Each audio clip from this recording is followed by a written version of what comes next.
Alors toujours sur le stand Alcatel du CES 2013 pour vous présenter le One Touch Idol. Donc on vous a déjà présenté le One Touch Idol Ultra ici, que je vous invite à voir dans une autre vidéo. Donc c'est le smartphone le plus fin au monde.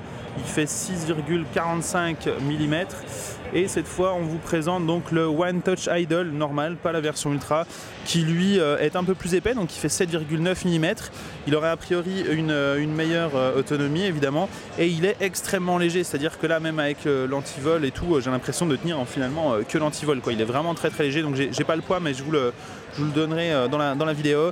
Donc on retrouve toujours donc de l'Android 4.1 Jelly Bean.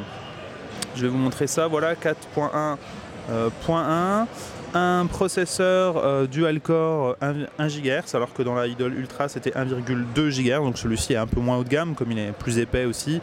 On retrouve par contre toujours le même écran 4,7 pouces en 720p, un appareil photo 8 mégapixels capable de filmer en HD et une caméra frontale de 2 mégapixels. Au niveau de la coque, c'est vraiment très cheap, c'est-à-dire que elle est vraiment en plastique assez basique, quoi. L'écran par contre lui est plutôt bon, c'est-à-dire que on a pas mal de reflets, mais il est assez lumineux, il est bien défini, hein.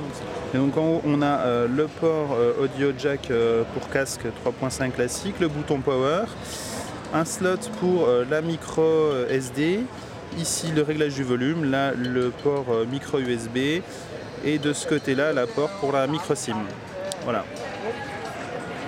Donc un bon smartphone, enfin un bon smartphone en tout cas d'entrée de gamme qui sera vraiment pas cher. J'ai pas le prix, mais a priori il faut s'attendre à du 1 € avec quasiment tous les forfaits en opérateur, et un prix nu j'imagine de 200 €, environ 250 peut-être, quand même. C'est du dual core et l'écran est pas mal, hein. Donc pour ceux qui veulent un bon écran, un smartphone vraiment léger et quand même relativement fin, il fait 7,9 mm d'épaisseur.